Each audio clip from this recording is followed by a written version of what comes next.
Assalamualaikum warahmatullahi wabarakatuh. Perkenalkan, nama saya Lailatul Fitriah. Perkenalkan, nama saya Selina Lailatul Mubarakah. Perkenalkan, nama saya Lulu. Kami dari kelas 11E SMA Negeri Gelap. Dan kami dari kelompok 2. Di sini kami akan menyelesaikan tugas produk yang materi mapel geografi, ya materi permasalahan IPM di Madura. Di sini kita akan menjelaskan bagian-bagian definisi, faktor-faktor, dan upaya dari permasalahan IPM Madura. Yang pertama-tama kita masuk ke bagian definisi.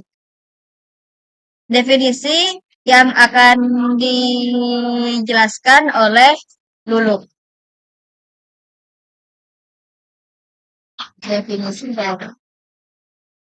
Definisi dari IPM Madura. Permasalahan utama yang menyebabkan indeks pembangunan manusia IPM rendah di Madura, khususnya di Kabupaten Sampang, adalah lemah sektor pendidikan, enterpreneuria dari rendah rata-rata nama sekolah RIS dan harapan lama HIS penduduk. Faktor lain seperti tidak adanya sinkronisasi antar dinas terkait pendidikan, masalah infrastruktur sekolah, tidak disiplinan guru, serta kemiskinan, serta berkontribusi terhadap lambatnya pertumbuhan IPM di wilayah ini. Dan masuk ke set kedua, di sini saya akan menjelaskan bagian-bagian faktor dari IPM permasalahan Madura. Faktor-faktor IPM itu ada 3 macam. Dan yang pertama, faktor pendapatan. Dan yang kedua, faktor pendidikan. Dan yang ketiga, faktor-faktor kesehatan. Yang pertama, faktor pendidikan. Pendapatan.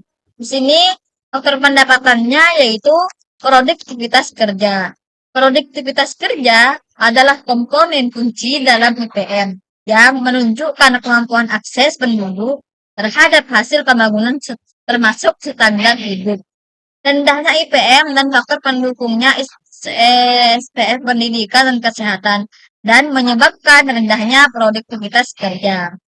Dan yang kedua yaitu faktor pendidikan. Faktor pendidikan ada 2. Yang pertama, pendidikannya tertinggal dan ketidaksesuaian kebijakan pendidikan. Pendidikan yang tertinggal. Sektor pendidikan menjadi titik lemah utama di Madura. Banyak masyarakat usia 25 tahun ke atas hanya memiliki rata-rata lama sekolah yang rendah di bawah 5 tahun dan secara langsung menurunkan IPM. Dan yang kedua, ketidaksesuaian kebijakan pendidikan. Kurangnya sinkronisasi kebijakan antara Dinas Pendidikan, Disdik, dan Kementerian Agama Kemenak dalam penguatan pendidikan menjadi masalah. Dan faktor-faktor yang ketiga yaitu faktor kesehatan. Ada 2. Yang pertama, derajat kesehatan penduduk, dan yang kedua, akses dan kualitas pelayanan kesehatan. Derajat kesehatan penduduk. Salah satu komponen utama IPM adalah derajat kesehatan penduduk yang diukur melalui angka harapan hidup, disingkat menjadi AHH. Tingkat kesehatan yang rendah di Madura dapat menyebabkan AHH yang rendah, yang berdampak langsung pada skor IPM. Dan yang kedua, akses dan kualitas pelayanan kesehatan.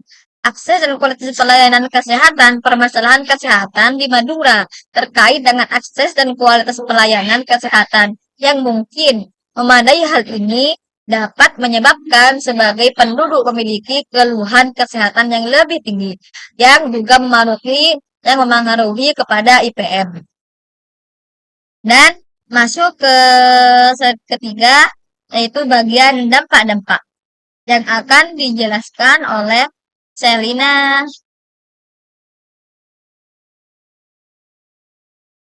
Dampak rendahnya IPM yaitu ada 3. Yang pertama, produktivitas rendah. Yang kedua, pendapatan rendah. Yang ketiga, tingginya tingkat kemiskinan. Produktivitas rendah yaitu adalah IPM yang rendah mengakibatkan produktivitas kerja penduduk yang rendah. Pendapatan rendah yaitu produktivitas yang berdampak pada rendahnya pendapatan masyarakat. Tingginya tingkat kemiskinan yaitu rendahnya pendapatan ini pada akhirnya menyebabkan meningkatnya jumlah penduduk miskin.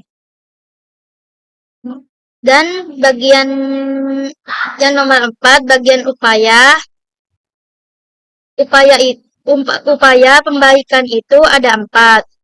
Yang pertama, penguatan akses pendidikan. Penguatan akses pendidikan melaksanakan sekolah paket, grouping sekolah dengan siswa mini, dan memperluas akses internet untuk mendukung pendidikan digital. Yang kedua, kebijakan afirmatif. Kebijakan afirmatif itu adalah pemberian beasiswa afirmatif dan kota khusus untuk siswa Madura di kampus negeri. Dapat membantu mengurangi kesenjangan akses. Dan yang ketiga, peningkatan mutu guru. Peningkatan mutu guru itu adalah peningkatan kualitas dan pelihatan guru agar mereka dapat memanfaatkan teknologi proses belajar mengajar. Dan yang keempat, sinkronisasi kebijakan. Sinkronisasi kebijakan itu perlu ada sinkronisasi yang lebih baik di antaranya dinas terkait untuk meningkatkan kualitas pendidikan dan kesejahteraan sosial. Begitulah materi-materi yang dapat kami sampaikan pada malam hari.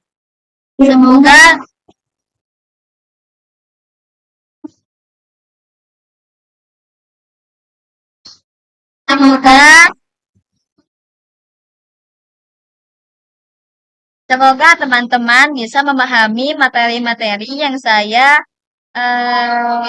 sampaikan dan bisa memberi pelajaran kepada kalian.